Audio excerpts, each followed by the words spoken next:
നമസ്കാരം, മീഡിയ ഭാരതിലേക്ക് സ്വാഗതം. കേരളത്തിന് ഇതെന്ത് സംഭവിച്ചു? സംഭവം സാമൂഹിക മാധ്യമങ്ങളിലൊക്കെ നമ്മൾ സ്ഥിരം കേൾക്കുന്ന ഒരു കാര്യമാണ്. ഇപ്പൊ ഏറ്റവും കൂടുതൽ കത്തി നിൽക്കുന്നതും കേരളത്തിൽ നടക്കുന്ന ഓരോ കാര്യങ്ങളെ പറ്റിയാണ്. എന്തായാലും കേരളത്തിന് എന്ത് സംഭവിക്കുന്നു എന്ന് നമുക്ക് മീഡിയ ഭാരതിയിലൂടെ ചർച്ച ചെയ്യാം. ഞാൻ RJ പേൾ റോസ്. ഞാൻ RJ ബ്യൂല. ഞാൻ RJ അഥീന. ഞാൻ KS പ്രശാന്ത്. അപ്പൊ പ്രശാന്ത് ഏട്ടാ, കേരളത്തിന് ഇത് എന്ത് പറ്റി? 2025 പിറന്നതിലൂടെ മൊത്തം ഒരു വയലൻസ് ആണല്ലോ നമുക്ക് കാണാൻ കഴിയുന്നത്. എന്താണ് അതിനെ പറ്റി പറയാനുള്ളത്? 2025 പിറന്നപ്പോഴെന്നല്ല, വയലൻസുകൾ ഇവിടെ മുമ്പും ഉണ്ട്, ആദ്യമേ ഉണ്ട്. ഇവിടെ നമ്മൾ ശ്രദ്ധിക്കേണ്ട ഒരു കാര്യം എന്ന് പറഞ്ഞാൽ, എവിടെയെങ്കിലും ഒരു ഇഷ്യൂ വന്നു കഴിഞ്ഞാൽ ഇതിനെ ഏറ്റവും കൂടുതൽ കുത്തിപ്പൊക്കിക്കൊണ്ടിരുന്ന ആരാണ്? മീഡിയ, ഇല്ലേ? പിന്നെ ഒന്ന് മീഡിയ, രണ്ട് എനിക്ക് ആരടുത്തെങ്കിലും വിരോധമുണ്ടെങ്കിൽ ആ വിരോധം തീർക്കാനുള്ളൊരു ഉപാധിയായിട്ടും പലപ്പോഴും ഈ കേസ് കൊടുക്കുന്നതിനൊക്കെ പറ്റിയിട്ട് നമുക്ക് തോന്നാറില്ലേ, കള്ളക്കേസ് കൊടുക്കുന്നു എന്നുള്ളത്, ഇല്ലേ? അപ്പോൾ ഈ രണ്ട് വിഭാഗമാണ് ഈ ഇത്തരം കാര്യങ്ങൾ പൊക്കിക്കൊണ്ടുവരുന്നത്. ഇവിടെ ഈ വിദ്യാർത്ഥി ഇപ്പോൾ ഈ നമ്മുടെ താമരശ്ശേരിയിലെ ആ ഒരു പ്രശ്നം കഴിഞ്ഞ് കഴിഞ്ഞപ്പോഴത്തേക്ക് ഉണ്ടായൊരു സംഭവം എന്ന് വെച്ച് കഴിഞ്ഞാൽ, ഈ നമ്മുടെ ഈ എറണാകുളത്തിനടുത്ത് ഈ തുറവൂരല്ലേ, ആ ഭാഗത്തായിട്ടൊരു കുട്ടിയുടെ കണ്ണിൽ സഹപാഠി അടിച്ചു എന്ന് പറഞ്ഞുകൊണ്ട് കണ്ണിന് 40% ക്ഷതം സംഭവിച്ചു, കോയമ്പത്തൂരാണ് അതിൻ്റെ ചികിത്സ നടത്തിയെന്നൊക്കെ പറഞ്ഞു. ഇത്രയും നാൾ ഈ പാരൻസ് ഉറങ്ങിപ്പോയി. അത് എന്തെങ്കിലും ഒന്ന് വന്നു കഴിഞ്ഞാൽ അതിന്റെ കൂട്ടത്തിൽ, അതായത് വാഴയ്ക്ക് നനയ്ക്കുമ്പോൾ ചീരയും കൂടി നനയുന്ന ഒരു സംവിധാനം ഉണ്ടല്ലോ. ശരിയാണ്. കാരണം ഇപ്പൊ നമുക്ക് ഓരോ ന്യൂസുകൾ കേൾക്കുമ്പോൾ ശ്രദ്ധിച്ച് നമുക്ക് മനസ്സിലാവും, ഓരോ ന്യൂസ് കഴിഞ്ഞത് ഇങ്ങനെ റിപ്പീറ്റ് ആയിട്ട് വന്നുകൊണ്ടിരിക്കുന്നല്ലേ, ആ ഒരു ഗ്യാപ്പ് പോലും നമുക്ക് ഫീൽ ചെയ്യുന്നില്ല. അതുകൊണ്ടായിരിക്കും ഇപ്പോൾ കേരളത്തിന് എന്ത് സംഭവിച്ചു എന്നുള്ള ചോദ്യം ഇത്ര വൈറലായി. അതായത് ഇന്ന് ഏറ്റവും കൂടുതൽ, അതായത് ബിഗ് ബ്രേക്കിംഗ് ന്യൂസ് ആണ്. ബ്രേക്കിംഗ് ന്യൂസിന്റെ കാലം കഴിഞ്ഞുപോയി, ബിഗ് ബ്രേക്കിംഗ് ന്യൂസിലേക്ക് പോവുകയാണ്. അപ്പോൾ ചർച്ച ചെയ്യുന്നതിന്റെ റീസൺ എന്ന് പറഞ്ഞാൽ 25 വയസ്സ് അല്ലെങ്കിൽ 23 വയസ്സിൽ താഴെയുള്ള കുട്ടികള് ചെയ്ത ക്രൈം അല്ലെങ്കിൽ കൊന്നത് 12-ലധികം ആളുകളെയാണ് ഇപ്പൊ ഈ ഒരു 2-3 മാസത്തിന്റെ ഇടയ്ക്ക്. അപ്പോ അത് ഈ ഒരു ജെൻസി കിഡ്സിന്റെ അല്ലെങ്കിൽ ആൽഫ കിഡ്സിന്റെ ഒരു പ്രഭാവമാണോ? അതൊക്കെ അല്ല, അതിലേക്ക് പറയാം ഞാൻ. ഈ പറയുന്ന പോലെ ഈ 2024-ലും 10 വയസ്സുകാരൻ അച്ഛനെ അടിച്ചു കൊന്നിട്ടുണ്ട്, 2023-ലും കൊന്നിട്ടുണ്ട്. ഇപ്പൊ ഈ പറയുന്ന പോലെ ഈ ദൗർഭാഗ്യവശാൽ 2025 തുടങ്ങിയ സമയത്ത് ഇതിൽ ഏറ്റവും വലിയൊരു സംഭവമായിട്ട് വരുന്നത് ഇപ്പം ഈ സഹപാഠികൾ തമ്മിൽ മർദ്ദിച്ച്, നമ്മളൊക്കെ പഠിക്കുമ്പോൾ നമ്മുടെ സഹപാഠികൾ തമ്മിൽ തല്ലുകൂടാറില്ലേ? ഇത് ആരും മരിക്കണം, അവനെ കൊല്ലണം എന്ന് പറഞ്ഞുകൊണ്ട് ചെയ്തതല്ല. അടി വാക്കല്ലാതെ കിട്ടിയപ്പോൾ മരിച്ചുപോയി, അതൊരു സംഭവമാണ്. പക്ഷെ അതിന്റെ ചർച്ചയിൽ അതിലേക്ക് ഞാൻ വരാം. പക്ഷെ ഇപ്പൊ നമുക്ക് ഏറ്റവും കൂടുതൽ ഇഷ്യൂ വരുന്നത് നമ്മുടെ വെഞ്ഞാറമൂട് നടന്ന ആ ഒരു സംഭവമാണ് ഇതിൽ ഏറ്റവും വലിയൊരു ഇഷ്യൂ ആയിട്ട് വരുന്നത്. അതായത് കരുതിക്കൂട്ടി 6 പേരെ കൊല്ലുക എന്ന് പറയുന്നത് ഒരു സാധാരണ മാനസിക നിലയുള്ളൊരു വ്യക്തിക്ക് പറ്റത്തില്ല. അത് എക്സ്ട്രാ ഓർഡിനറി മനസ്സൊക്കെ ഉള്ളൊരു വ്യക്തിയാണ്. കാരണം ഈ കോഴിയെ കണ്ടിക്കുമ്പോൾ തന്നെ അതിൻ്റെ ബ്ലഡ് കണ്ടിട്ട് തലകറങ്ങി വീഴുന്ന ആൾക്കാരുള്ള നാട്ടിൽ 6 പേര് ഇത്രയും മൃഗീയമായിട്ട് ചുറ്റിയോണ്ടടിക്കുന്നു, മുനയുള്ള എന്തോ സാധനങ്ങൾ കൊണ്ട് തലക്കടിച്ചിരിക്കുന്നു. ഇവിടെയാണ് നമ്മൾ പറയേണ്ടത്. ഇപ്പം ഇതിനൊക്കെ ആൾക്കാർ പറയുന്നൊരു മരുന്നെന്ന് പറയുന്നത്, അതിൻ്റെ ഒരു ഇതായിട്ട് എത്തുന്നത് മദ്യം, മയക്കുമരുന്നുകൾ എന്നുള്ള രീതിയിലേക്കും അല്ലേ. പക്ഷെ ഇതല്ല ഇവിടുത്തെ ഏറ്റവും വലിയ സംഭവം. ഞാൻ മനസ്സിലാക്കിയെടുത്തോളം മദ്യത്തെക്കാളും മയക്കുമരുന്നിനെക്കാളും ഒക്കെ ഏറ്റവും ഇമ്പോർട്ടൻ്റ് ആയിട്ട് വരുന്നത് നമ്മുടെ വിദ്യാർത്ഥികൾക്കുള്ളിലെ ഈ രാഷ്ട്രീയ ബോധമുണ്ട്. അതായത് ഇപ്പം ഞാൻ ഒരു സംഘടനയിൽ വിശ്വസിക്കുന്ന, ഒരു വിദ്യാർത്ഥി സംഘടന വിശ്വസിക്കുകയാണെങ്കിൽ, ഞാൻ അവിടെ നിന്ന് കേൾക്കുന്നത്, അല്ലെങ്കിൽ എൻ്റെ നേതാക്കന്മാർ ആദ്യം പറയുന്നത്, നീ ധൈര്യമായിട്ട് ചെയ്തോ, ബാക്കി ഞങ്ങൾ നോക്കിക്കൊള്ളാമെന്നാണ്. ആ ഒരു വിശ്വാസം അവന് കിട്ടിക്കഴിഞ്ഞാൽ പിന്നെ അവൻ എന്ത് ചെയ്യാനും പറ്റും. പിന്നെ ഇവിടെ പല സംഘടനകളും കായികപരമായിട്ട് അഭ്യസിപ്പിക്കുന്നുണ്ട്. അപ്പോൾ ഇവർക്ക് ബാഹ്യമായിട്ടുള്ള ട്രെയിനിങ് ലഭിക്കുന്നു എന്നുള്ളതാണ് ഏറ്റവും വലിയ കാര്യം. ഡ്രഗ്സിന് ഇതിലൊരു പങ്കില്ല എന്ന് ഞാൻ പറയുന്നില്ല. ഡ്രഗ്സുകൾ ഇത്രത്തോളം ഈ ഇമ്പോർട്ടൻ്റ് ആയി വരുന്നത് 2020 ശേഷമാണ്. അതായത് നമ്മുടെ കൊറോണയ്ക്ക് ശേഷമാണ് ഡ്രഗ്സ് ഇത്രയും. കാരണം എന്താ വെച്ച് കഴിഞ്ഞാൽ ഒരു 5-6 മാസക്കാലം എല്ലാവരും വീട്ടിനകത്തിരുന്നു, ബിവറേജ് ഇല്ല. അങ്ങനെ വന്ന സമയത്ത് ആൾക്കാരൊരു രണ്ടാമതൊരു ഒപ്പീനിയൻ എന്ന രീതിയിലേക്ക് നോക്കി. അങ്ങനെയാണ് ഈ സിന്തറ്റിക് ഡ്രഗ്സ് ഒക്കെ ഇവിടെ ഏറ്റവും കൂടുതലായത്. പിന്നെ രണ്ടാമത്തെ കേസ് എന്ന് പറഞ്ഞാൽ നമ്മുടെ നിയമ സംവിധാനം ഇതിനെ ആൾക്കാരെ കൂടുതൽ ഉപയോഗിക്കാൻ പ്രേരിപ്പിക്കുന്നു. സിമ്പിളായിട്ട് പറഞ്ഞുതരാം. നമ്മളൊരു കോളേജിൽ പഠിക്കുന്ന സമയത്ത് ഫ്രണ്ട്സൊക്കെ കൂടെ ആയിട്ട് തിയേറ്ററിൽ പോകുന്നു. തിയേറ്ററിൽ ചെന്ന് കാണുമ്പോൾ ആദ്യം പോകുന്നൊരു സ്ലൈഡ് എന്ന് പറയുന്നത് സീറ്റിൽ ചവിട്ടരുത്. നമ്മൾ എന്താ ചെയ്യുന്നത്? എന്ത് ചെയ്യണ്ടെന്ന് പറയുന്നു, അത് ചെയ്യാനായിട്ടുള്ള ഒരു ടെൻഡൻസി നമുക്ക് കൂടുതലാണ്. ഇവിടെ തുപ്പരുത് എന്ന് പറഞ്ഞ് നമ്മളൊന്ന് മാറി നിന്ന് നോക്കിയാൽ മതി, മിനിമം ഒരു മണിക്കൂറിൽ 10 പേരെങ്കിലും അവിടെ തുപ്പിയിട്ട് പോകും. ഈ ഒരു സർജറിക്ക് പോയി കഴിഞ്ഞാൽ നമുക്ക് പാൽപ്പായസം തന്നിട്ടാണോ നമ്മളെ മയക്കുന്നത്? മയക്കുമരുന്നാണല്ലോ. അല്ല, അത് സിന്തറ്റിക്കോ അല്ലെങ്കിൽ അതുപോലെപ്പെട്ട സാധനമായിരിക്കുമല്ലോ.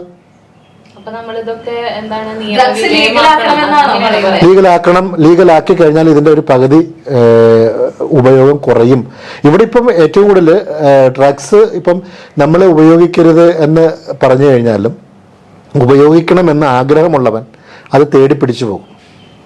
അപ്പം ആദ്യം അവൻ എന്ത് ചെയ്യുന്നു? അവന് കിട്ടുന്ന പോക്കറ്റ് മണിയിൽ നിന്ന് മാറ്റി വെച്ചെടുക്കും. ഇതിൻ്റെ ഈ ടേസ്റ്റ് കിട്ടിക്കഴിഞ്ഞ് കഴിഞ്ഞാൽ വീണ്ടും വീണ്ടും ഇതിലേക്ക് പോകാനുള്ള ടെൻഡൻസി കൂടിക്കൊണ്ടിരിക്കും. അപ്പോൾ അവൻ്റെ കയ്യിലെ പൈസ കഴിയുമ്പോൾ പതുക്കെ വീട്ടിൽ നിന്ന് അച്ഛൻ്റെ പോക്കറ്റിൽ നിന്ന് എടുക്കും, അല്ലെങ്കിൽ അമ്മയുടെ അരിക്കലത്തിൽ നിന്ന് എടുക്കും, അല്ലെങ്കിൽ അമ്മയുടെ ജീരകപ്പെട്ടിയിൽ നിന്ന് എടുക്കും. പക്ഷെ ഇപ്പോഴത്തെ ഒരു യുവതലമുറ എന്ന് പറയുന്നത് പണ്ടത്തെ കാലഘട്ടത്തെ അതൊന്ന് കമ്പയർ ചെയ്ത് നോക്കുമ്പോൾ കൂടുതൽ അങ്ങനെ പിടിച്ചു നിർത്തുന്ന ഒരു തരം പാരന്റിങ് ഒന്നല്ലല്ലോ നമുക്കിപ്പോൾ കാണാനായിട്ട് പറ്റുന്നത്. നമ്മളിപ്പോൾ ഒരു സ്കൂളിൽ ഒരു PTA മീറ്റിംഗ് വിളിച്ചു. എത്ര രക്ഷകർത്താക്കൾ ചെല്ലും അവിടെ? എന്നിട്ട് നമ്മൾ ഈ കുട്ടി വന്നിട്ട് വീട്ടിൽ എന്തെങ്കിലും പ്രശ്നം ഉണ്ടാക്കി കഴിഞ്ഞാൽ നമ്മൾ പറയുന്നത് എന്താണെന്നറിയാം? നിനക്ക് വേണ്ടിയിട്ടാണ് ഞങ്ങൾ ഇത്രയും കഷ്ടപ്പെടുന്നത്. അപ്പോൾ ഈ കുട്ടിക്ക് സ്കൂളിൽ അവൻ്റെ പ്രവർത്തനങ്ങൾ അല്ലെങ്കിൽ പഠനം കാര്യങ്ങളായിട്ട് ഒരു മീറ്റിങ്ങിന് വർഷത്തിൽ 1-2 ദിവസം ഒരു ഹാഫ് ഡേ ആണ്, അതിന് പോലും പോകാൻ നമുക്ക് സമയമില്ല. അപ്പോൾ പിന്നെ എന്ത് പാരന്റിങ് ആണ്? എത്ര വീട്ടിൽ കുട്ടികളുടെ ആഗ്രഹം ചോദിച്ചുകൊണ്ട് പാരന്റ്സ് നിൽക്കുന്നുണ്ട്? പക്ഷെ പണ്ട് കാലത്തെ വെച്ച് ഞാൻ കമ്പയർ ചെയ്തിട്ടാണ് പറഞ്ഞത്. ആ ഒരു സമയത്തുള്ള ആ ഒരു രക്ഷാകർതൃത്വം എന്ന് പറയുന്നത് ഒരു ഭയം ഉണ്ടായിരുന്നു അല്ലെ? പാരന്റ് കുട്ടി ആ ഒരു ബോണ്ട് എന്ന് പറയുന്നത് ഒരു പണ്ടത്തെ രീതി ഒരു അമ്മാവൻ സ്റ്റൈലാണല്ലോ. ഒരു പേടിച്ചുകൊണ്ട് നമ്മൾ എന്തെങ്കിലും ഒരു പെർമിഷൻ എടുക്കുമ്പോൾ, അതായത് ഒരു 10-25 വർഷം മുമ്പ് വരെ നമ്മൾ നോക്കിക്കഴിഞ്ഞാൽ കുട്ടികൾ സ്കൂളിൽ പോകുന്നു, തിരിച്ചു വന്നു കഴിഞ്ഞാൽ അവർക്ക് വീട്ടിൽ ഒരു മുത്തശ്ശനോ മുത്തശ്ശിയോ ആരെങ്കിലും ഉണ്ടാവും. അവർ വരുമ്പോഴത്തേക്ക് അച്ഛനും അമ്മയില്ലെങ്കിൽ പോലും അവർക്കൊരു കെയർ അവിടെ നിന്ന് കിട്ടും. കഥകൾ പറഞ്ഞു കൊടുക്കാൻ, പാട്ടുകൾ പറഞ്ഞു കൊടുക്കാൻ. ഇന്നതില്ല. കുട്ടികൾ വരുമ്പോൾ വീട്ടിൽ അച്ഛനും അമ്മയും ആരുമില്ല. അവർ വരുന്നു, സ്വന്തമായിട്ട് എന്തെങ്കിലും എടുത്ത് കഴിക്കുന്നു, അവർ പഠിക്കുന്നു, എങ്ങോട്ട് പോകുന്നു പോലും നമ്മൾ നോക്കുന്നില്ല. നമ്മൾ ഇപ്പോൾ എൻ്റെ മോൻ വന്നിട്ട് അല്ലെങ്കിൽ മോള് വന്നിട്ട് ചോദിക്കുകയാണ്, എനിക്ക് നാളെ ഇന്നതിന് 5000 രൂപ വേണമെന്ന് വെച്ച് കഴിഞ്ഞാൽ ഏറ്റവും ആദ്യം ആ 5000 കൊടുത്ത പേരൻ്റ് ആകാനായിട്ടാണ് നമ്മൾ നോക്കുന്നത്. അല്ലാതെ അത് ഈ മേടിച്ച 5000 അവിടേക്കാണോ അല്ലെങ്കിൽ ഇതിൽ 5000 ഉണ്ടോ ഇതൊന്നും നോക്കുന്നില്ല. അതല്ല, ഞാൻ അനുഭവിച്ച ആ ഒരു സാഹചര്യത്തിലൂടെ എൻ്റെ കുട്ടി ഒരിക്കലും വളരാൻ പാടില്ല. അതെ, അതായത് ഇപ്പൊ നമ്മള് ഇപ്പൊ പണ്ടൊക്കെ ഒരു ടൂറ് പോകണമെന്ന് വെച്ച് കഴിഞ്ഞാൽ വീട്ടിലൊക്കെ ചോദിച്ചു കഴിഞ്ഞാൽ പലപ്പോഴും സമ്മതിക്കില്ല. അവിടെ എന്താണ് അത് പോകണ്ട, അല്ലെങ്കിൽ ഞങ്ങൾ കൊണ്ടുപോയിക്കോളാം. പലപ്പോഴും പൈസ ഇല്ലാഞ്ഞിട്ടായിരിക്കാം. അപ്പം നമുക്ക് ഒരു ക്ലാസ്സിൽ 50 കുട്ടി അല്ല 40 കുട്ടികളുണ്ട്, 30 പേര് ടൂറ് പോയി കഴിയുമ്പോൾ ബാക്കി ഇരിക്കുന്ന 20 കുട്ടികളുടെ ഒരു ഫീൽ എന്തായിരിക്കും? അപ്പം അത് അനുഭവിച്ചിട്ടുള്ള വ്യക്തിയാണെങ്കിൽ ഉറപ്പായിട്ട് എന്ത് ചെയ്യും? മോൻ അല്ലെങ്കിൽ മോൾ വന്ന് ചോദിക്കുമ്പോൾ അപ്പോഴും എടുത്തു കൊടുക്കുകയാണ്. ഞാൻ അനുഭവിച്ച വേദന ഒരു കുട്ടി അനുഭവിക്കേണ്ട വേദനകൾ അനുഭവിച്ച് തന്നെ വളരണമെന്നുള്ളതാണ്, അല്ലേ? ഈ ഒരു സാഹചര്യം നമ്മൾ പറഞ്ഞല്ലോ യുവതലമുറയുടെ, അതിന് പാരന്റ്സിന്റെ ഒരു പങ്ക് എന്ന് പറയുന്നത് തീർച്ചയായിട്ടും ഉണ്ട്. അതായത് നമ്മൾ ഈ പറയുന്ന കുട്ടികളുടെ അക്രമാവസന എന്ന് പറയുന്നത് ഒരു സുപ്രഭാതത്തിൽ ഉണ്ടാകുന്നതല്ല. കുട്ടികളിൽ ഉണ്ടാകുന്ന ഓരോ ചേഞ്ചസും പാരൻസ് മനസ്സിലാക്കണം. അത് മനസ്സിലാക്കാതെ വരുമ്പോഴാണ് നമുക്ക് ഈ പറയുന്ന പ്രശ്നങ്ങൾ വരുന്നത്. ഇപ്പോൾ ഈ പറയുന്ന പോലെ ഞാനൊരു എക്സൈസിൻ്റെ ഒരു ഓഫീസർ പറയുന്നൊരു ഞാൻ വീഡിയോ കണ്ടതാണ്. അതിൽ പുള്ളി പറയുന്നുണ്ട്, നമ്മളൊരു 10 വയസ്സ് കഴിഞ്ഞാൽ ഒരു 12 വയസ്സൊക്കെ കഴിഞ്ഞ് കഴിഞ്ഞാൽ നമ്മൾ കുട്ടികളുടെ ബാഗ് വല്ലപ്പോഴും ഒക്കെ ഒന്ന് എല്ലാ ദിവസവും പരിശോധിക്കുന്നതാണ്. അതിനുള്ളിൽ നിന്ന് എന്തെങ്കിലും സ്വാഭാവികമല്ലാത്ത രീതിയിൽ കറൻസി, ATM കാർഡ് ഇങ്ങനെ എന്തെങ്കിലും കിട്ടിക്കഴിഞ്ഞാൽ നമ്മൾ അപ്പം തന്നെ ആ കുട്ടിയെ വാച്ച് ചെയ്യുകയും വേണ്ടെന്നുള്ള കൗൺസിലിംഗ് കൊടുക്കണമെന്നാണ്. പക്ഷെ ഇന്നത്തെ കുട്ടികളുടെ ബാഗിൽ നിന്ന് മയക്കുമരുന്നും 4ാം ക്ലാസ്സിൽ പഠിക്കുന്ന വിദ്യാർത്ഥികൾ മിഠായി, മയക്കുമരുന്ന് അടങ്ങിയ മിഠായി ഒക്കെയാണ് കഴിച്ചുകൊണ്ടിരിക്കുന്നത്. അപ്പോ നമ്മളിപ്പോ കറൻസിയും ATM കാർഡും ഒന്നല്ല സത്യം പറഞ്ഞു. അതൊക്കെ ഇന്റർജോയ് പോലുള്ള ചോക്ലേറ്റിൽ പോലും ഈ മയക്കുമരുന്ന് അതിന്റെ പൊടി വിതറി അങ്ങനെയാണ് കുട്ടികളിലേക്ക് എത്തിക്കുന്നത്. നമ്മൾ കുറെ സാധനങ്ങൾ റെസ്ട്രിക്ട് ചെയ്ത് വെക്കുമ്പോൾ അവിടെ എന്ത് ചെയ്യുന്നു? ഈ ഉപയോഗിക്കാനുള്ള ടെൻഡൻസി കൂടുകയാണ്. ഇപ്പം ഞാൻ ചോദിക്കട്ടെ, ഇവിടെ ലീഗലായിട്ട് മദ്യം കൊടുക്കുന്നുണ്ട്, എല്ലാവരും പോയി കഴിക്കുന്നുണ്ട്. കേരളത്തിലെ 100% ആൾക്കാരും പോയി കഴിക്കുന്നുണ്ടോ? 50% പോലും ഉപയോഗിക്കുന്നില്ലല്ലോ. അത് മാത്രമല്ല, എനിക്ക് തോന്നുന്നു ഇപ്പോഴത്തെ ആ ഒരു വിദ്യാഭ്യാസ രീതി തന്നെ കുട്ടികളെ ഈ രീതിയിലേക്ക് ഇങ്ങനെ കുട്ടികൾ ചിന്തിക്കാനായിട്ട് ഏറ്റവും പ്രധാനമായിട്ടുള്ള കാരണം എന്ന് പറയുന്നത് ഈ ഒരു വിദ്യാഭ്യാസ രീതി തന്നെയാണെന്ന് തോന്നുന്നു. കാരണം പണ്ട് കാലത്തെ കുട്ടികളെല്ലാം അക്സെപ്റ്റ് ചെയ്യാനുള്ള ഒരു മനസ്സുണ്ടായിരുന്നു. അതായത് ജയവും തോൽവിയും ഒക്കെ അറിഞ്ഞുകൊണ്ടുള്ള ആ ഒരു വിദ്യാഭ്യാസ രീതിയായിരുന്നു പണ്ട്. അപ്പോൾ കുട്ടികളെ ഇത്ര ക്ലാസ്, അതായത് എല്ലാ ക്ലാസ്സുകളിലും കുട്ടികൾക്ക് അതായത് ഇത്ര മാർക്കിൽ കുറഞ്ഞാൽ കുട്ടി തോൽക്കും എന്ന ഒരു പേടി കുട്ടികളിൽ ഉണ്ടായിരുന്നു. പക്ഷെ ഇപ്പോഴത്തെ സാഹചര്യം അങ്ങനെയല്ലല്ലോ. അതായത് ഇപ്പൊ പരീക്ഷ എഴുതിയാൽ പഠിച്ചില്ലെങ്കിലും മാർക്ക് കിട്ടും, പഠിച്ചില്ലെങ്കിലും മാർക്ക് കിട്ടുന്നുള്ള ഒരു അവസ്ഥയാണ്. അതുപോലെ തന്നെയാണ് ഇപ്പൊ തെറ്റ് ചെയ്തു കഴിഞ്ഞാലും ശിക്ഷയൊന്നും കിട്ടുന്നില്ല എന്നൊരു അവസ്ഥ. അത് ഈ പറഞ്ഞ പോയിട്ട് രണ്ടാമത് പറഞ്ഞ പോയിട്ട് നമുക്ക് മാറ്റിയെടുക്കാൻ പറ്റില്ല. കാരണം ഇന്ത്യൻ ഭരണഘടനയിൽ പറയുന്ന ഒരു കാര്യമാണ്. ഇപ്പൊ ഈ താമരശ്ശേരിയിലെ ഷഹബാസിന്റെ കൊലപാതകം നടന്ന ശേഷമുണ്ടായൊരു സംഭവം, പിറ്റേ ദിവസം ഈ കുട്ടികളെ പരീക്ഷയ്ക്ക് എഴുതിപ്പിക്കാൻ കൊണ്ടുപോകുന്നു, രാഷ്ട്രീയക്കാർ ഇടപെടുന്നു, തടയുന്നു, അക്രമമാകുന്നു. ഇതൊക്കെ ഇതിനുവേണ്ടി ഇറങ്ങിയവർക്ക് അറിയത്തില്ലായിരിക്കും. കാരണം ഒരല്പമെങ്കിലും വിവരവും ബോധമുള്ളവരൊന്നും ഈ നേതാക്കന്മാർ പറയുന്ന കേട്ട് വഴി തടയാനും തെറി വിളിക്കാനും പോകില്ല. കാരണം ഇന്ത്യൻ ഭരണഘടന ഓരോ പൗരനും കൊടുക്കുന്ന ഒരു അവകാശം, മൗലിക അവകാശമാണ്. ഗതാഗതം, വിദ്യാഭ്യാസം, ആരോഗ്യം, ഇത് നിർബന്ധമായിട്ടും ഓരോ പൗരനും ഉറപ്പാക്കേണ്ട കാര്യമാണ്. ഈ 3 സാധനങ്ങളും സർവീസ് സെക്ടറിൽ പെടുന്നതാ. ഒരിക്കലും ഇത് ലാഭത്തിലേക്ക് അല്ലെങ്കിൽ ലാഭനഷ്ടം നോക്കേണ്ടതല്ല. ഇപ്പൊ അങ്ങനെയാണെങ്കിൽ നമുക്ക് ഈ നഷ്ടത്തിലാന്ന് പറഞ്ഞുകൊണ്ട് KSRTCക്ക് എന്നെ അടച്ചുപൂട്ടാമായിരുന്നു. ഇത് നമ്മുടെ മൗലിക അവകാശമാണ്. ഭരണഘടനയുടെ ഇത്തരം നിയമ സാധ്യതകൾ ഉണ്ടെങ്കിൽ കൂടിയും ഇതുപോലുള്ള നിയമത്തിൽ നിന്നുള്ള ചില പഴുതുകളും കൂടി ഇല്ല. ഇത് പഴുതെന്നല്ല പറഞ്ഞത്. അതായത് 18 വയസ്സിൽ പറയുന്നത് അങ്ങനെയല്ല. ഇതുപോലെ കൂട്ടം ചേർന്ന് കൊലപാതകം ചെയ്താൽ 18 വയസ്സിൽ താഴെ എന്ന് പറഞ്ഞു കഴിഞ്ഞാൽ നമുക്ക് ആ കുറ്റം ചെയ്തവരെ പ്രതി എന്ന് പോലും പറയാൻ പറ്റത്തില്ല. പക്ഷെ അത് ശരിക്കും മറ്റുള്ളവർക്ക് അതൊരു നമ്മളിപ്പോൾ സമൂഹത്തിന് ഒരു പോസിറ്റീവ് മെസ്സേജ്. അതെ, അത് ഞാൻ പറഞ്ഞുതരാം. 18 വയസ്സ് നമ്മുടെ നിയമമാണ്. നമ്മൾ എന്തിനാണ് അനുസരിക്കേണ്ടത്? നിയമത്തെ നമ്മൾ നിയമത്തെ അനുസരിക്കണം, നിയമത്തെ പരിപാലിക്കണം. നമ്മളിപ്പോ നിങ്ങൾ പറഞ്ഞ നമ്മുടെ നമ്മുടെ പഠന നിലവാരത്തിലേക്ക് ഉൾപ്പെടുത്തേണ്ട കാര്യമാണ്. ഒന്ന്, നമുക്ക് ഇവിടെ A+B² സൈൻ തീറ്റ കോസ് തീറ്റയും തിന്നത് കൊണ്ട് തീറ്റ പശുവിന് കൊടുക്കാനേ പറ്റത്തുള്ളൂ. നമ്മൾ കിട്ടേണ്ട ഒരു കാര്യമല്ല. പിന്നീട് എപ്പോഴെങ്കിലും ജീവിതത്തിൽ ഉപയോഗപ്പെട്ടിട്ടുണ്ടോ? ഇല്ല. പക്ഷെ നിത്യ ജീവിതത്തിൽ നമ്മൾ പോകുന്ന ഒരു റോഡ് എങ്ങനെ ക്രോസ് ചെയ്യണം, റോഡിന്റെ ഏത് സൈഡിൽ കൂടെയാണ് നമ്മൾ നടക്കേണ്ടത്? അല്ലല്ല, ഞാൻ ചോദിക്കട്ടെ, ഈ റോഡിന്റെ ഏത് സൈഡിൽ കൂടെയാണ് നമ്മൾ നടക്കേണ്ടത്? ഇടതുവശമല്ലേ? അല്ല, നമ്മൾ അതാ പറഞ്ഞത്. നമുക്ക് ഇപ്പോഴും അറിയില്ല. വാഹനം ഇടതുവശത്തൂടെ കാൽനട യാത്രക്കാർ വലതുവശം ചേർന്ന്. അതെ, നമ്മൾ സിമ്പിളായിട്ട് എല്ലാ ദിവസവും ചെയ്യുന്ന ഒരു കാര്യം പോലും നമ്മൾ അറിയുന്നില്ല. എന്താ കാര്യം? നമ്മൾ പഠിപ്പിക്കുന്നില്ല. ഇത് നമ്മൾ അതായത് ബേസിക് എഡ്യൂക്കേഷൻ കിട്ടുന്നില്ല. എനിക്ക് തോന്നുന്ന വഴിയെ കൂടെ ഞാൻ നടക്കുന്നു, വണ്ടിക്ക് ബ്രേക്ക് ഉണ്ടല്ലോ, അവൻ വേണമെങ്കിൽ ചവിട്ടട്ടെ എന്നുള്ള മെന്റാലിറ്റിയാണ്. സിക്സാഗ് ആയിട്ട് റോഡിന്റെ സൈഡിൽ വരേണ്ടത് എന്തിനു വേണ്ടിയിട്ടാ? പെയിന്റ് മിച്ചം വന്നതുകൊണ്ട് ഇങ്ങനെ സിക്സാഗ് വരച്ചതാണോ? സിക്സാഗ് ആയിട്ട് വരുന്ന സ്ഥലങ്ങളിൽ വണ്ടി നിർത്താനോ വണ്ടി പാർക്ക് ചെയ്യാനോ ഓവർടേക്ക് ചെയ്യാനോ പാടില്ല. അതാണ്. അതായത് നമുക്ക് ഇത്തരം കാര്യങ്ങളൊന്നുമില്ല. നമ്മൾ ഇപ്പോൾ ലൈസൻസ് എടുക്കുന്നവർക്ക് പോലും, ലേണേഴ്സിന് പോകുമ്പോൾ പോലും ഇത്തരം കാര്യങ്ങൾ പോലും ഇല്ല. വളരെ കുറുക്കം സീബ്ര ലൈൻ എന്തിനാണ്, അങ്ങനെയുള്ള 1-2 ചോദ്യങ്ങൾ ചോദിച്ചു പോകുന്നു എന്നുള്ളതല്ലാതെ ഡീറ്റെയിലിംഗ് ആയിട്ട് അവിടെ ഇല്ല. അപ്പം നമ്മൾ കുറേ കാര്യങ്ങൾ നമ്മുടെ പഠനത്തിൽ ചെറുപ്പത്തിൽ മുതലേ ഉൾപ്പെടുത്തേണ്ടതുണ്ട്. അത് ഉൾപ്പെടുത്തുന്നില്ല. ഈ രാജ്യത്ത് ജീവിക്കുമ്പോൾ ഓരോ വ്യക്തിയും ഇവിടുത്തെ നിയമത്തെപ്പറ്റി പരിപൂർണമായിട്ട് അറിഞ്ഞിരിക്കണം. നിയമം അറിയുന്നില്ല എന്ന് അങ്ങനെയാണെങ്കിൽ എനിക്ക് ഒരാളിനെ കുത്തിക്കൊന്നിട്ട് അയ്യോ സാറേ എനിക്ക് നിയമം അറിയത്തില്ലായിരുന്നു എന്ന് പറഞ്ഞു കഴിഞ്ഞാൽ ശിക്ഷ തളവ് കിട്ടുമല്ലോ. നിയമം അറിയുന്നില്ല എന്ന് പറയുന്നത് തന്നെ ഏറ്റവും വലിയ തെറ്റാണ്. പക്ഷെ അത് നമ്മൾ പഠിക്കാൻ ശ്രമിക്കുക എന്നുള്ളതാണ്. പക്ഷെ നിയമത്തിലും ഉപരി ഇപ്പൊ നമ്മൾ ജീവിക്കുന്ന ഒരു സാമൂഹിക മാധ്യമങ്ങൾ വളരെയധികം ഇൻവോൾവ് ആയിട്ടുള്ള ഒരു സൊസൈറ്റിയിലാണ്. അപ്പോ ഒരു വാർത്ത ചർച്ചയിൽ തന്നെ നമ്മൾ കണ്ടൊരു പോയിന്റാണ് ഈ സാമൂഹിക മാധ്യമങ്ങൾ ഉപയോഗിക്കുന്ന ഒരു മര്യാദ, ഒരു ക്രൈറ്റീരിയ വേണം. നമ്മൾ ഇപ്പോഴും 10-15 വർഷം മുൻപ് സെറ്റ് ചെയ്ത സിലബസ് ആണല്ലോ പഠിച്ചുകൊണ്ടിരിക്കുന്നത്. 10-15 വർഷം മുൻപ് സാമൂഹിക മാധ്യമങ്ങൾ നമ്മുടെ സമൂഹത്തിൽ വന്നു തുടങ്ങിയിട്ട് പോലും ഇല്ല. കഴിഞ്ഞ ദിവസം നടന്ന ഈ താമരശ്ശേരിയിലെ കൊലപാതകവുമായി ബന്ധപ്പെട്ട് ഒരു നടി പറഞ്ഞൊരു പ്രസ്താവനയുണ്ട്. എൻ്റെ മകനോടാണ് ഇത് ചെയ്തിരുന്നതെങ്കിൽ ഈ ചെയ്തവരെല്ലാം ഇന്ന് ജയിലിലാകുന്നതാണ്. നിയമത്തെയാണ് പരസ്യമായിട്ട് വെല്ലുവിളിച്ചിരിക്കുന്നത്. അങ്ങനെയുള്ളവരെയാണ് പിടിച്ച് അകത്തിടേണ്ടത്, ഇല്ലേ? വൈറലാകാൻ വേണ്ടി വായിൽ തോന്നുന്ന എന്തും വിളിച്ചു പറയുകയാണ്. അവർ പരസ്യമായിട്ട് നമ്മുടെ നിയമത്തെ വെല്ലുവിളിക്കും. പേരൻസിന്റെ അവസ്ഥ ഇപ്പൊ എനിക്ക് എൻ്റെ കുടുംബത്തിൽ സംഭവിച്ചു കഴിഞ്ഞാലും ഞാൻ വിശ്വസിക്കേണ്ടത് നമ്മുടെ ഇവിടുത്തെ നിയമത്തെയാണ്, അല്ലേ? എനിക്കിത് അങ്ങനെയാണെങ്കിൽ ഓരോ അച്ഛനും ഓരോ അമ്മയും ചെന്നിട്ട് നാളെ വടിവാളോട്ട് ഇറങ്ങിയാൽ പോലെ എൻ്റെ മോനെ സ്കൂളിൽ മറ്റേ കുട്ടി അടിച്ചു, നീ തല്ലിയോടാഞ്ഞോണ്ട് ഞാനൊരു ചുരുളെടുത്തിറങ്ങിയാൽ എന്തിരിക്കും? അടിക്കല് വേറെ, പക്ഷെ കൊലപാതകം വേറെ. അവിടെ ഒരു ജീവനാണ് ഒരു അച്ഛൻ പറയുമ്പോ എന്താണ് ശരിക്കും അതുകൊണ്ട് ഉദ്ദേശിക്കേണ്ടത്? ഇപ്പൊ പോകുന്ന വഴിക്ക് ഒരു വണ്ടി തട്ടി ഒരാൾ മരിച്ചു, ഒരു വീട്ടിലൊരാൾ മരിച്ചു. അപ്പോൾ പിറ്റേ ദിവസം ഈ കുടുംബക്കാരെല്ലാം കൂടി ഇയാളെ തല്ലിക്കൊല്ലാൻ ചെല്ലും. അത്തരം കുട്ടികളെ, അതാണ് പറഞ്ഞത്, അവരെ പ്രതിയെന്ന് പോലും പറയാൻ പാടില്ല.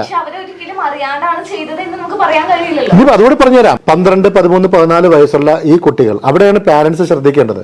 അപ്പൊ നമ്മൾ നമ്മുടെ കുട്ടികളെ എവിടേക്ക് വിടുന്നു, അവിടെ എന്ത് പഠിപ്പിക്കുന്നു, പാരന്റ്സ് ആയ നമ്മൾ ചിന്തിക്കേണ്ട ഒരു കാര്യമാണ്. ഒരു കുട്ടി ജനിച്ചു കഴിഞ്ഞാൽ അതിനൊരു അറിവും കിട്ടുന്നതിന് മുമ്പേ നമ്മൾ അങ്ങോട്ട് ചാർത്തി കൊടുക്കുകയാണ്. ഹിന്ദു, ക്രിസ്ത്യൻ, മുസ്ലിം.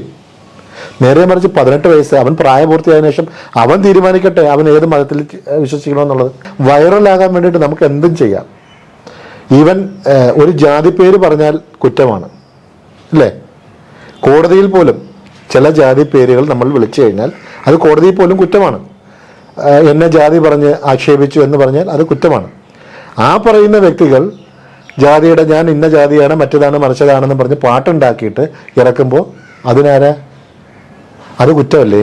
ഇപ്പൊ ഈ അടുത്ത സമയത്താണ് കുറേ യൂട്യൂബർമാരുടെ അക്കൗണ്ടുകളൊക്കെ ബ്ലോക്ക് ചെയ്തത്. ഈ കുറേ പേര് പറയുന്നുണ്ട് സിനിമയാണ് വയലൻസ് ആകുന്നത്. സിനിമ ഒരു പരിധി വരെയൊക്കെ സിനിമയിൽ വരുന്നുണ്ട്. കാരണം നമുക്ക് അമാനുഷികമായിട്ടുള്ള കഥകളൊന്നും നമുക്ക് ആവശ്യമില്ല.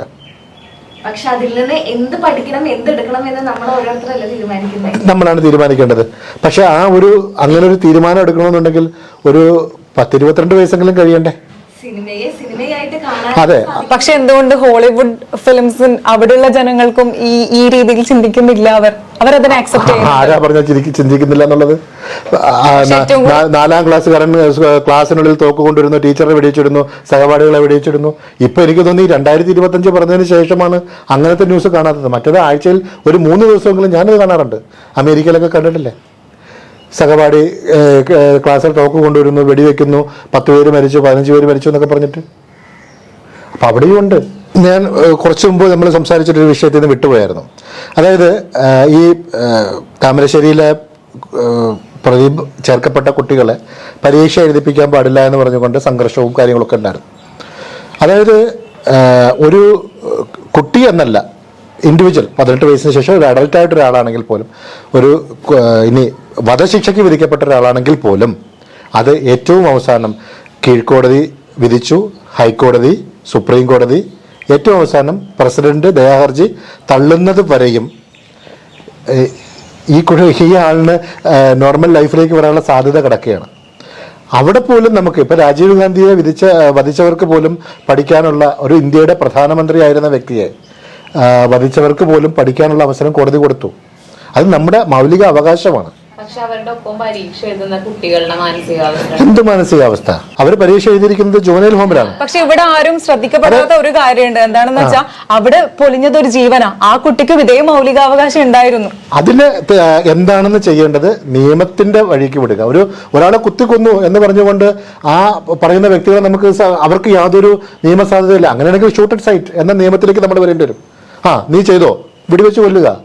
ഇത് നമ്മൾ ജീവിക്കുന്നത് ജനാധിപത്യ രാജ്യത്തിലാണ്. നിങ്ങൾ പറയുന്ന പോയിന്റുകളൊക്കെ കേട്ട് കഴിഞ്ഞാൽ ഇന്ന് സൗദി അറേബ്യയും UAE ഒക്കെ, കഴിഞ്ഞ ദിവസം ഒരു വാർത്ത കേട്ടിട്ട് ഞാൻ സത്യം പറഞ്ഞാൽ എനിക്ക് അത്രയേറെ സങ്കടമായിപ്പോയി. കഴിഞ്ഞ മാസം 15-ാം തീയതി വധശിക്ഷയ്ക്ക് വിധിച്ചിട്ട് അത് ഇന്ത്യൻ എംബസിയെ അറിയിച്ചിരിക്കുന്ന ഈ മാസം 3-ാം തീയതിയോ 4-ാം തീയതിയാണ്. ഉത്തരേന്ത്യയിലെ ഒരു കുട്ടി, അവരുടെ അച്ഛൻ വളരെ ദരിദ്ര കുടുംബത്തിൽ നിന്ന് പോയ ഒരു കുഞ്ഞിനെ നോക്കാനായിട്ട് കൊണ്ടുപോയ ഒരു ഇന്ത്യൻ ദമ്പതികൾ അവരെ ഒരുപാട് ശാരീരികമായി പീഡിപ്പിക്കുകയൊക്കെ ചെയ്തു എന്നാണ് അവർ കോടതിയിൽ പറഞ്ഞിരിക്കുന്നത്. ഇത്തരത്തിലുള്ള രാജഭരണങ്ങൾ നടക്കുന്ന രാജ്യങ്ങളിലാണ് ഈ പറയുന്നത് പോലെ തെറ്റ് അങ്ങ് വെട്ടിയേക്കെന്നാണ്. ശരിയല്ലേ? നമ്മൾ ജീവിക്കുന്നത് ജനാധിപത്യമായ ഇന്ത്യയിലാണ്. ഇവിടെ എന്ന് പറയുന്നത് തെറ്റ് ചെയ്തവരെ നേർവഴിയോടെ നയിച്ച് ജീവിതത്തിലേക്ക് കൊണ്ടുവരിക എന്നുള്ളതാണ്. അതിലൊന്നും പൈശാചികമായി പോയി, അല്ലെങ്കിൽ ഇവൻ പുറത്തിറങ്ങിക്കഴിഞ്ഞാൽ, അല്ലെങ്കിൽ സമൂഹത്തിന് ഈ വധശിക്ഷ നടപ്പിലാക്കിയാൽ അതൊരു പാഠമാകും എന്നുണ്ടെങ്കിൽ മാത്രം. അങ്ങനെയാണെങ്കിൽ ഇവിടെ എത്ര വധശിക്ഷ നടക്കേണ്ട സമയം കഴിഞ്ഞു? പക്ഷേ ഇതേ നിയമം തന്നെയല്ലേ മറ്റുള്ളവർക്ക് വീണ്ടും വീണ്ടും തെറ്റ് ചെയ്യാനായിട്ട് ഒരു പ്രചോദനമാവുന്നത്? അല്ലല്ലോ, ഒരിക്കലുമില്ല. അങ്ങനെ ഇപ്പൊ ഞാൻ ചോദിക്കട്ടെ, നിങ്ങളിപ്പോ ഈ ഒരു ഷഹബാസിനെയോ അല്ലെങ്കിൽ ആഫാന്റെയോ കേസിനെ മാത്രം ഈ സംഭവങ്ങളെല്ലാം ഇവിടെ നടന്നുകൊണ്ടിരുന്നതാണ്. അന്നെന്താ ചോദിക്കാത്തത്? അന്നൊന്നും ഇത്രയും ആർക്കും ജനരോഷം എന്താത്ത? അതായത് ഞാൻ പറഞ്ഞ മീഡിയകളാണ് ഇവിടെ പ്രശ്നങ്ങൾ ഉണ്ടാക്കുന്നത്. അവർക്ക് സർക്കുലേഷൻ കൂടണം. അതിനു വേണ്ടിയിട്ട് അവരെന്തും പറയും, എന്തും കാണിക്കും. അത് കണ്ട് വിശ്വസിക്കുന്ന നമ്മൾ കുറച്ചു പേരാണ്. അവരിപ്പോ ഒരു ഇത് പറഞ്ഞുതരാം. നമ്മളൊരു 10 കുട്ടികൾ ചേരുമ്പോൾ അവരുടെ ചിന്തകൾ എന്ന് പറയുന്നത് അവരുടെ എന്താണ് സങ്കുചിതമായ മനസ്സാണ് അല്ലേ?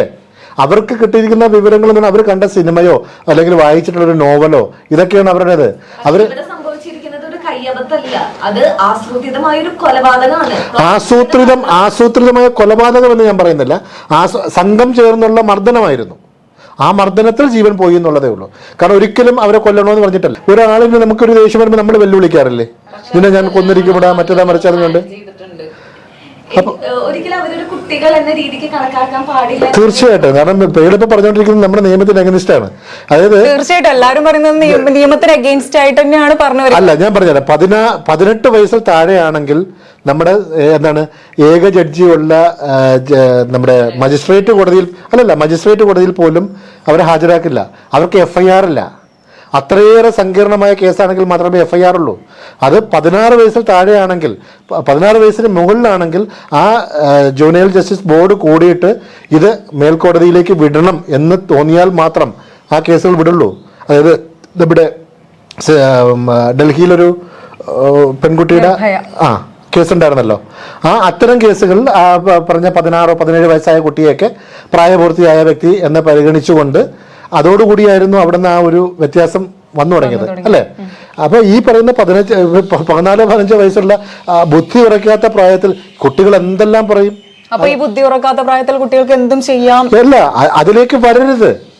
അതാണ് ഞാൻ പറഞ്ഞത്. ഞാൻ ചോദിക്കട്ടെ, ഇത് എവിടെ നിന്ന് വന്നു കുട്ടികൾക്ക് ഈ ചിന്തകള്? എവിടുന്നാണ് ഈ കുട്ട ഒരു അങ്ങനെയാണെങ്കിൽ കേരളത്തിൽ എല്ലാ കുട്ടികൾക്കും തോന്നുന്നുണ്ടേ? അതെ, ഇല്ലില്ല, അത് അവയർനെസ് ഉള്ളത് കൊണ്ടാണ്. എന്താണ് എനിക്ക് ഇന്നത് ചെയ്താൽ, അതായത് ഇതിന്റെ ഏറ്റവും പ്രാരംഭമായ കാര്യം നമ്മൾ വീട്ടിൽ നിന്ന് തന്നെ. ഇന്ന് ഷെയറിങ് എന്ന് പറയുന്നത് എല്ലാം അടുകുടുംബമായി അല്ലേ? ഒരു കുട്ടിയേക്കുള്ള വീടുകളായി. ഷെയറിങ് എന്ന് പറയുന്നത് ഇല്ല. തൊട്ടടുത്ത വീട്ടിൽ ആരാ താമസിക്കുന്നതെന്ന് അറിയത്തില്ല. അവിടുത്തെ കുട്ടി ഏത് ക്ലാസ്സിൽ പഠിക്കുന്നുമില്ല. അവിടെയൊക്കെയാണ് പാരൻസിന്റെ തെറ്റെന്ന് പറയുന്നത്. ഈ മതഗ്രന്ഥങ്ങളെല്ലാം, അതായത് ഖുറാൻ ആയാലും ബൈബിൾ ആയാലും ഗീതയായാലും പറഞ്ഞിരിക്കുന്നതെല്ലാം മനുഷ്യ നന്മയ്ക്ക് വേണ്ടിയിട്ടാണ്. അത് ഓരോ വിഭാഗക്കാർ ഞാൻ ഖുറാൻ വിശ്വസിക്കുന്നു, ഞാൻ ഗീത വിശ്വസിക്കുന്നു, ഞാൻ ബൈബിൾ വിശ്വസിക്കുന്നു, ഒരു മതഗ്രന്ഥങ്ങളിലും പറയുന്നില്ല പോയി വെട്ടാനും കുത്താനും കൊല്ലാനും. പറയുന്നുണ്ടോ? ഓക്കെ, സാഹചര്യത്തിന്റെ പിൻബലത്തിലാണ് ഈ കുട്ടികൾ ഇങ്ങനെ ചെയ്തോന്നിരിക്കട്ടെ. പക്ഷേ തീർന്നില്ല. അതായത് ഈ കുട്ടികളെ നമുക്ക് ഇപ്പൊ ജുവനൈൽ ഹോമിലൊക്കെ അവിടുന്ന് നല്ല രീതിയിലുള്ള ശിക്ഷണ രീതികൾ വഴി അവരെ മാറ്റിയെടുക്കാൻ പറ്റുമായിരിക്കാം. പറ്റും. ഓക്കെ, അതിൽ തന്നെ വിശ്വസിക്കുന്നു. പക്ഷേ എന്തുകൊണ്ട് ചെന്താമരയെ പോലുള്ള കുറ്റവാളികൾ ഉണ്ടാവും? നമ്മളിപ്പോ ചെന്താമര പറഞ്ഞു, ഗോവിന്ദചാമി അല്ലെ? ഈ പറഞ്ഞവരുടെയൊക്കെ നമ്മൾ ഈ ഗോവിന്ദചാമിയെ അറസ്റ്റ് ചെയ്തുകൊണ്ട് പോകുന്ന സമയത്ത് കണ്ടു കഴിഞ്ഞാൽ എല്ലും കോലുമായിരുന്ന ഒരു രൂപം അല്ലെ? ആ രൂപത്തിൽ നിന്ന് പിന്നെ ചുവന്ന തൊടുത്ത് അത് നമ്മുടെ ജയിലുകളിലും ഉള്ള കുറേ കാര്യങ്ങൾ നമ്മൾ മാറേണ്ടിയിരിക്കുന്നു. കാരണം ഒരിക്കലും സാഹചര്യ തെളിവുകളുടെ അഭാവത്തിലാണ്. അതെ, 1000 കുറ്റവാളികൾ വെറുതെ ഒരു നിരപരാധി പോലും ശിക്ഷിക്കപ്പെടാൻ പാടില്ല എന്നുള്ളത് ശരിയല്ലേ? ശരിയാണ് അല്ലേ? ഞാനിപ്പോ ഈ നിയമത്തില് അല്ലെങ്കിൽ ഈ സാഹചര്യ തെളിവുകൾ വേണ്ട രീതിയിൽ നോക്കാതെ ഒരാളിനെ വധശിക്ഷയ്ക്ക് വിധിച്ചു. ഒരു 5 വർഷം കഴിഞ്ഞിട്ട് ഈ ആള് അല്ല ചെയ്തത് എന്ന് തെളിഞ്ഞാൽ നമ്മൾ ഏത് പുണ്യനദിയിൽ ചെന്ന് മുങ്ങിയിട്ട് മാപ്പ് പറയും? പക്ഷെ അതേപോലെ തന്നെ കുറ്റം ചെയ്ത ഒരാളെ ഇതേപോലെ കോടതി വെറുതെ വിടുകയാണെങ്കിൽ സെയിം ക്വസ്റ്റ്യൻ എനിക്ക് അങ്ങോട്ട് ചോദിക്കാനുണ്ട്. ഒരു സാഹചര്യ തെളിവുകളിലും എങ്കിലും അഭാവത്തിലല്ലാതെ ആരെയും കോടതി വെറുതെ വിടാറില്ല. അതുപോലെ തന്നെ അത്രയ്ക്കും സ്ട്രോങ് ആയിട്ടുള്ള ഒരു കേസിലാണല്ലോ വധശിക്ഷ കൊടുക്കുള്ളൂ. അതെ, അല്ല, അതിന് വേറൊരു കാര്യം കൂടെ. ഇപ്പം ഞാൻ പറയാം, ഈ നമ്മുടെ ഗ്രീഷ്മയുടെയൊക്കെ കേസ് വരും, എപ്പോഴും വധശിക്ഷ കൊടുക്കുന്നത് അപൂർവമായ കേസുകൾക്കാണ്. സാധാരണഗതിയിലുള്ള കേസുകൾക്ക് വധശിക്ഷ കൊടുക്കാറില്ല. 2, ഈ വധശിക്ഷ കൊടുക്കുന്നതിന് മുമ്പായിട്ട് ഈ പറയുന്ന ആള് റിമാൻഡിൽ ജയിലിലുണ്ടാവുമല്ലോ, ആ സമയത്ത് പ്രതിയുടെ പെരുമാറ്റം റിപ്പോർട്ട് ഇതൊക്കെ നോക്കിയതിന് ശേഷമാണ് ഇടുന്നത്. അപ്പോൾ അപൂർവങ്ങളാണ് നമ്മൾ വധശിക്ഷ കൊടുക്കുന്നത്. ഗ്രീഷ്മയുടെ കേസൊക്കെ വിധി വരുന്നതിന് മുമ്പ് തന്നെ പലരും പറഞ്ഞ കേസാണ്, ഞാനും ഒക്കെ പറഞ്ഞതാണ്. കാരണം ഇതിൽ വധശിക്ഷ കൊടുക്കേണ്ട ഒരു വകുപ്പില്ല. അതിൽ എന്തുകൊണ്ടില്ല? നമ്മുടെ നിയമ സംവിധാനത്തിൽ അതില്ല. അങ്ങനെയാണെങ്കിൽ എത്രയോ, ഞാൻ പറഞ്ഞില്ല, നമുക്കിവിടെ ദിവസവും 3 ജയിലിലെയും തൂക്കുമരങ്ങളിൽ നിറഞ്ഞ് ആടുന്നത് മറ്റേ ചെന്തങ്ങിൻ്റെ കൊല നിന്ന് ആടുന്ന പോലെ ശവശരീരങ്ങൾ ആടേണ്ടുന്നൊരു സമയമായിരുന്നു. ഇതുകൊണ്ടല്ലേ ഈ ഒരു ഒറ്റ കാരണം കൊണ്ടല്ലേ കുറ്റവാളികൾ ഇങ്ങനെ ഒരിക്കലുമല്ല. ഞാൻ പറഞ്ഞില്ല, ഞാൻ ഇപ്പോഴും പറഞ്ഞത് അത് തന്നെയാണ്. നമ്മുടെ ഓരോരുത്തരും നമുക്ക് ഒരു വ്യക്തി എന്ന നിലയിൽ നമുക്ക് സമൂഹത്തിനൊരു പ്രതിബദ്ധതയുണ്ടല്ലേ. ഞാൻ ഒരു 5 പേരെ നിയമം പഠിപ്പിക്കുക, അല്ലെങ്കിൽ ഈ കുറ്റവാസനകളിൽ നിന്ന് മാറ്റിയെടുക്കുകയാണെങ്കിൽ അതാണ് ഏറ്റവും വലിയതെന്ന് പറയുന്നത്. ഓരോ വ്യക്തിക്കും നമ്മുടെ സമൂഹത്തിന് വേണ്ടി ചെയ്യാൻ ഒരുപാട് കാര്യങ്ങളുണ്ട്. നമ്മളതിലേക്ക് ചെയ്യാതെ ഇത് തെറ്റാണല്ലേ, അതായത് വഴിയരികിൽ നിന്ന് ഒരുത്തനെ ഇടിക്കുന്ന കണ്ടു കഴിഞ്ഞാൽ പോയി ഇടിക്കും. പക്ഷെ എന്തിനാണ് ഇടിക്കുന്നതെന്ന് ചിലപ്പോൾ അവന് ശ്വാസം മുട്ടിയിട്ട് നെഞ്ചുവേദന വന്നിട്ട് മുതുകത്തിടിച്ച് അവന് മറ്റേ CPR കൊടുക്കുന്നതായിരിക്കാം. ആ സമയത്ത് എന്തിനോ ഇടിക്കുന്നു എന്ന് പറഞ്ഞിട്ട് കാര്യം അറിയാതെ പോയിട്ട് അവനെ കൂമ്പിനിട്ട് ഇടിച്ചിരുന്ന കാര്യമുണ്ടോ? ചെന്താമരയുടെ കേസിൽ ചെന്താമര ആദ്യം ഒരു കൊലപാതകം ചെയ്തു, ജയിലിൽ പോയി, പരോളിൽ വന്നു. അതിനുശേഷമാണ് രണ്ടാമത് വന്നിരിക്കുന്നത്. അതിൻ്റെ വിധിയും കാര്യങ്ങളൊന്നും വന്നിട്ടില്ല, അത് കോടതിയിൽ നടക്കുന്നേ ഉള്ളൂ. ഉറപ്പായിട്ടും ഈ പറയുന്ന രണ്ടാമത്തെ കൊലപാതകം നടന്നതോടുകൂടി ഇനി അദ്ദേഹം പുറത്തേക്ക് വരത്തില്ല, അത് ഉറപ്പാണ്. അതില് പോലീസിനുണ്ടായ ഒരു വീഴ്ചയും പറയുന്നുണ്ട്, വലിയ വീഴ്ച വരുന്നുണ്ട്. അതെ, റിപ്പീറ്റ് ചെയ്യില്ലായിരുന്നു. ഒരാളെ അവരുടെ അമ്മ നഷ്ടപ്പെട്ടു, അപ്പൊ ആ കുട്ടികൾക്ക് അച്ഛമ്മയും ഇല്ല, അച്ഛനും ഇല്ല. അതന്നെയാണ് ആദ്യമേ പറയുന്നത്, ഈ നിയമങ്ങളൊക്കെ വീണ്ടും കുറ്റം ചെയ്യാനായിട്ട് അല്ലല്ല, നിയമമല്ല, നിയമം പാലിക്കേണ്ടവരുടെ ഭാഗത്ത്. ഇപ്പോൾ ഈ ചെന്താമരയ്ക്ക് എന്താണ് സംഭവിച്ചത്? ചെന്താമരയുടെ ഒരു മൗലിക അവകാശമാണ് പരോൾ.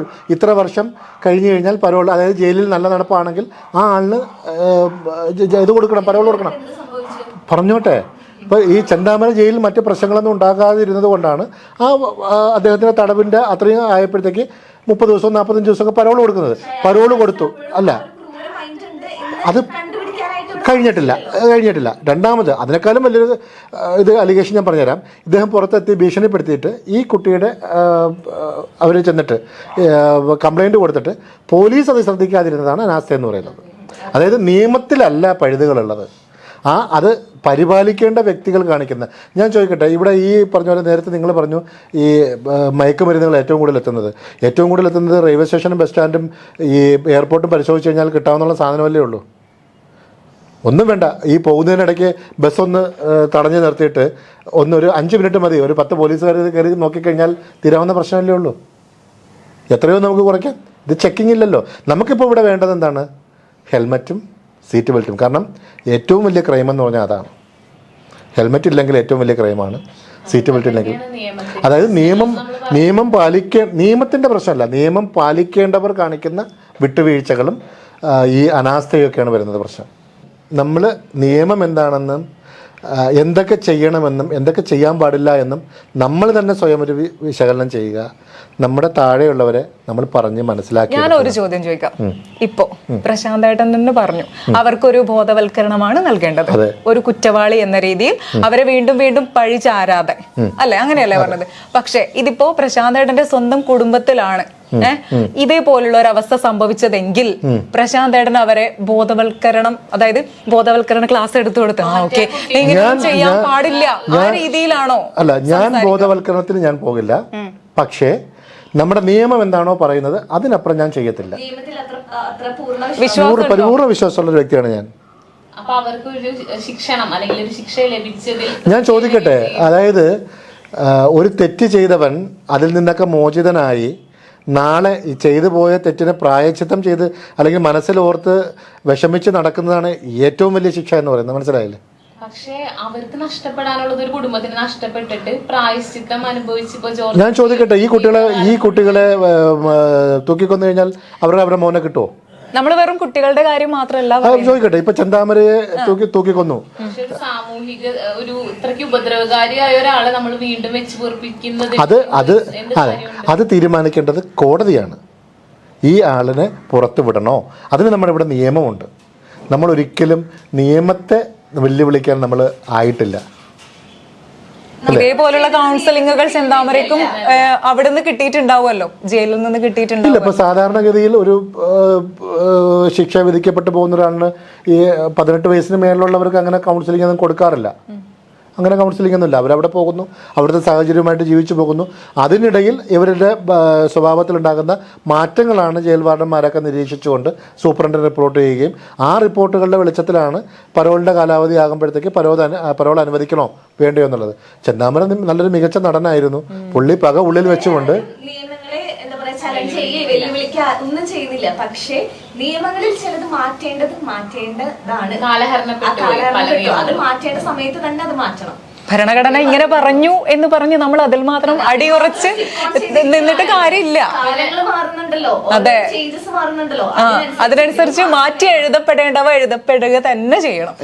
എനിക്കിതുവരെയും തോന്നിയിട്ടില്ല അങ്ങനെ മാറ്റി എഴുതണമെന്നുള്ളത്. തെറ്റുകൾ ആവർത്തിക്കാതിരിക്കാൻ എന്ത് ചെയ്യണം, അതാണ് എല്ലാവരും, ഇപ്പൊ നിയമപാലകരാണെങ്കിലും സാധാരണ ജനങ്ങളാണെങ്കിലും ചിന്തിക്കേണ്ടത്. സമൂഹം ഒന്നടങ്കം പറയുന്നത് ഇതേ ഒരു കാര്യം തന്നെയാണ്, ആവശ്യപ്പെടുന്നത് ഈ ഒരു കാര്യം. അതിന് ഞാനിപ്പോൾ ഏറ്റവും ഉദാഹരണം പറഞ്ഞുതരാം. നമ്മുടെ ഈ പിള്ളേർ പരീക്ഷയ്ക്ക് പോകുമ്പോഴത്തേക്ക് അവിടെ ചെന്ന് പ്രതിഷേധം കാണിക്കുന്നു.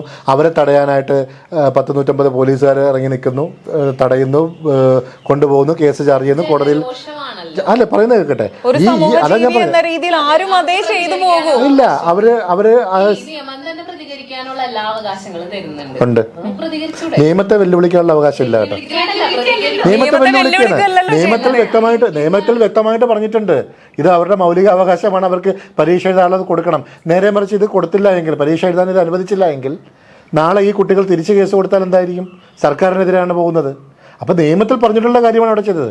ഈ പോയവർക്കും അറിയാം, അല്ലെങ്കിൽ ഇതിനെ പറഞ്ഞു വിട്ട നേതാക്കന്മാർക്കും അറിയാം ഇത് നിയമപരമായിട്ടുള്ളൊരു കാര്യമാണ്. പക്ഷെ അവർക്കിപ്പോൾ ഒന്ന് പിടിച്ചു നിൽക്കണം. കാരണം 1 വർഷം കഴിയുമ്പോൾ ഇലക്ഷൻ വരികയല്ലേ.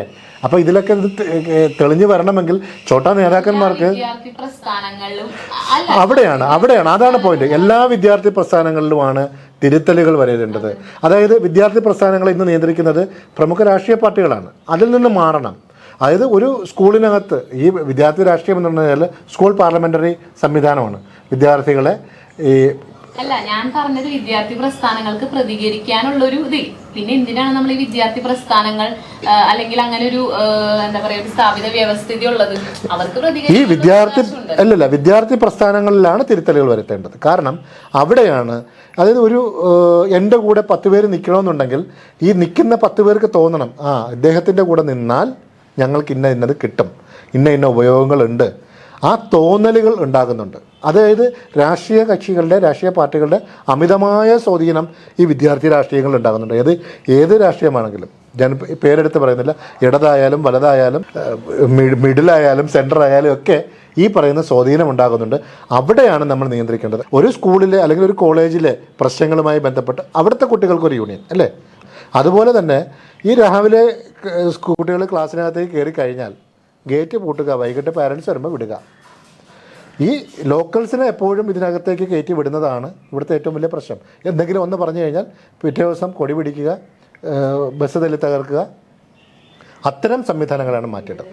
നമ്മൾ ഇന്ന് ഈ യുവതലമുറയിൽ നിന്ന് പ്രതീക്ഷിക്കുന്നത് ഇപ്പോഴുള്ള വ്യവസ്ഥയിൽ നിന്നുള്ള മാറ്റങ്ങളാണ്. അപ്പോ നമ്മുടെയൊക്കെ ഒരു പ്രശ്നം എന്ന് പറഞ്ഞു കഴിഞ്ഞാൽ ഈ യുവതലമുറ തന്നെയാണ് ഇപ്പൊ ഏറ്റവും കൂടുതൽ ക്രൈമുകൾ ചെയ്യുന്നത്. അത് പല സ്വാധീനങ്ങൾ ഉണ്ടായിരിക്കാം, നമുക്കത് വ്യക്തമല്ല. ഇന്നും അഫാൻ എന്തിന്റെ പേരിലാണ് ക്രൈം ചെയ്തതെന്ന് തെളിഞ്ഞിട്ടില്ല അല്ലെ. നമുക്ക് അതിനെപ്പറ്റി എന്താണ് ഒരു പ്രസ്താവന നമുക്ക് കേട്ടുകേൾവികൾ വെച്ചേ പറയാൻ പറ്റത്തുള്ളൂ. നമ്മൾ അല്ലെങ്കിൽ ഒരു സാമൂഹ്യ ജീവി എന്നൊരു അവസ്ഥയിൽ ഇരിക്കുമ്പോൾ നമ്മൾ പ്രതീക്ഷിക്കുന്നത് യുവതലമുറ മാറി ചിന്തിക്കണം, അവരിൽ നിന്നും ഇന്ന കാര്യങ്ങൾ നമ്മൾ പ്രതീക്ഷയാണ് ഏറ്റവും വലിയൊരു പ്രശ്നം എന്ന് പറയുന്നത്. അതായത് നമ്മൾ പഠനത്തോടൊപ്പം കൂടുതൽ സോഷ്യൽ ആക്ടിവിറ്റീസ് കൊണ്ടുവരിക. അങ്ങനെ വരുമ്പോൾ തന്നെ കുറേ മാറ്റങ്ങൾ ഉണ്ടാവും. അങ്ങനെയുള്ള നമ്മുടെ ചെറിയ മാറ്റങ്ങൾ മതി ഈ പ്രശ്നങ്ങളിൽ നിന്നൊക്കെ മാറാനായിട്ട്. അതായത് കുറച്ച് നമ്മളൊരു സാമൂഹ്യ ജീവിയാണെന്ന് നമ്മുടെ കുട്ടികൾക്ക് ബോധ്യപ്പെട്ട് കഴിഞ്ഞാൽ ഈ പ്രശ്നങ്ങളൊക്കെ മാറും. ഭാവി വീണ്ടും എന്താണ് സുന്ദരമാകും.